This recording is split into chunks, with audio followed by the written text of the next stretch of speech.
Një tjetër akuzë fort ka ardhur sot nga Sali Berisha në drejtim të mazhorancës. Kryeministri publikoi pamjet që sipas tij tregojnë shpërndarjen masive të certifikatave të pronësisë dhe lejeve të legalizimit në zonën e Freskut vetëm pak ditë para nisjes së fushatës elektorale.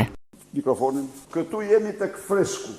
Ta kriminal elektoral po ndajnë aty certifikata pronësie, leje legalizimi. Është vetëm pak ditë pa fushatës elektorale, publikisht. Sipas Berishës, kjo nuk është një rast i izoluar, por pjesë e një skeme të organizuar që është zbatuar në shkallë kombëtare. Ai pretendon se janë shpërndarë mbi 6.000 legalizime, të cilat sipas tij përkthehen në mijëra vota të blera. Në total janë dhënë leje legalizimi 5.990, pra 6.000 leje legalizimi. Imagjinoni këto minimumit.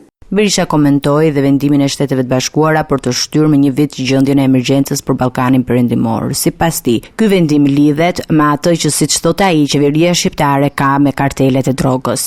Ramaduro, çfarë komenti tjetër don? 3 ditë para kryeministri i Shqipërisë nga media kryesore numër 1 e Shteteve të Bashkuara dhe e botës u damkos Ramaduro. E kuptove?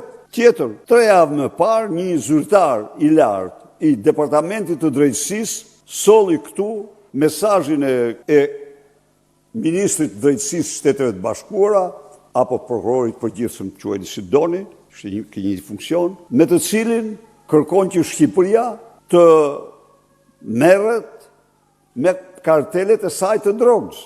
Media numër 1 e botës. Pra, si të mos e shpallat, më thujti mua presidenti Trump, Ballkani një zonë të rrezikshme? Kjo është arsye.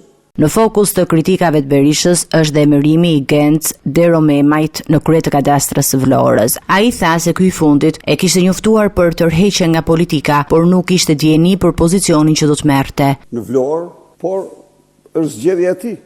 Kaq është. Zoti Berisha, investimin ai e ka patur në PD.